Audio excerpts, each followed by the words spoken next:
How can you edit your podcast using Audacity? In this video, I'll show you how. Let's walk through how to balance volume, clip your tracks, and add music so your episodes sound great. Now let's get to it. I have my trailer here and I can see the whole track because I've used this tool here that brings it all into frame. So I can already see there's parts that I want to clip here because there's dead air and nobody wants to listen to that. Let's just check the volume though first. So for this, I'm just going to click here.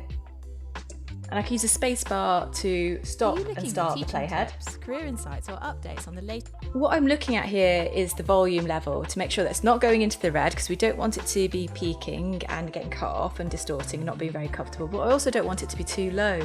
I'm going to up the game a little bit for my track because I have quite a quiet voice, so I'm just going to boost this a little bit. Maybe just 3 decibels will be enough. Let's have a listen. Teaching? If so, you've come to the right place. Yeah, I'm happy with that. That's a little bit more power there in terms of the volume, so that's good. And notice that I've affected my track. I've changed the volume on my track and not on the master track. If I move this one here, this affects all the tracks that are in the project, and I don't necessarily want to do that.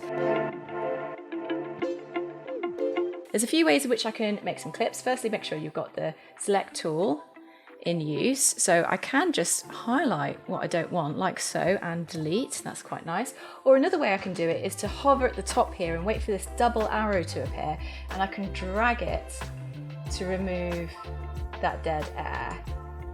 Brilliant. Now as this is at the beginning of the track, I want to make sure I move the track to the start so there isn't just nothing playing for a few seconds before the trailer comes in. So I've just moved that there. Let's say if I wanted to do a cut in the middle, I can click here to make sure the playhead is in place, and I can right click and split the clip. And this enables me to make cuts this way. So for example, I can move it here and then I can drag it together like so. This is just for an example. If you make a mistake, you can use Ctrl Z like so to put everything back to how you wanted. I actually want to add music to this trailer so it's playing throughout. So for that, I'm going to go to import. I'm going to choose audio and I'm going to select the riff loop and it will automatically be dropped here. So let's have a listen. Move. Are you looking at teaching tips, career insights? Alright, so the music's there, it's great, but I need to adjust the volume of the music, and you see that the track is too short, so I need to repeat that for as long as I'm speaking. Let's do that first. So let me show you how you can repeat this track. So you select it, see I've highlighted it. I'm right clicking here to copy, and now I'm going to paste. And I'm going to hold and drag that little hand, wait for that yellow line to appear and stick it together. Now I'm going to fast forward through this bit while I do this so you don't have to wait. Brilliant, so I've got my track pretty much sorted. The only thing is I want the ending part of the track so it finishes as I finish speaking basically. And this is another track that I'm actually going to import. So for that, I'm going to add the track. And I'm going to use the mute button just so I can work on these in isolation because I want to be able to hear the ending bit.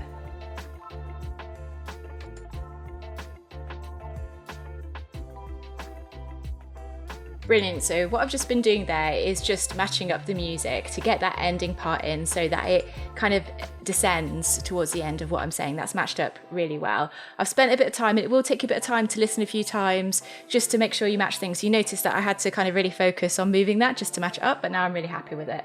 So to listen to the tracks together, I'm going to unmute my audio track. And as I'm listening, I'm going to turn down the volume or gain here on the music track so that it's not fighting with my voice. While I'm at it, I'm going to delete that track because I don't need it. So let's play.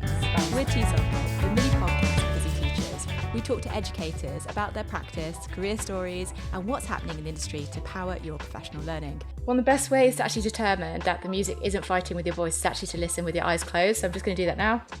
We're T-Cell-Pop, the mini podcast for busy teachers. We talk to educators about their practice. Yeah, I'm really happy with that.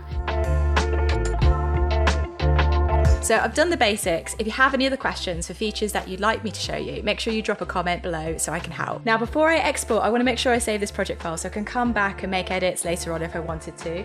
And for that, I can just go click, save project, and hit the save button, and it will save to the original location that I did earlier. And to export, so I can actually play the file and upload it to my podcast platform, I'm going to click on file again, and I'm going to go export audio. I'm going to make sure it's saved in the correct location. MP3 file, you could save it in other file formats, but MP3 is fine. It just means it's a little bit more compressed. Everything else is absolutely fine, these standard settings, and then I'm going to click export. And last but not least, I can now see my files there. I'm just going to have a listen to it just to see if it's okay. Are you looking for teaching tips, career insights, or updates on the latest trends in English language teaching? That's brilliant, the file's exported properly. What I'll do now is I'll test it on a few different devices to see how it sounds, and I can always go back to the project file if I want to make any changes. Now you know the basics for editing your podcast. Now, if you found this video helpful, be sure to give it a like and subscribe to my channel so I can help you on your podcasting journey.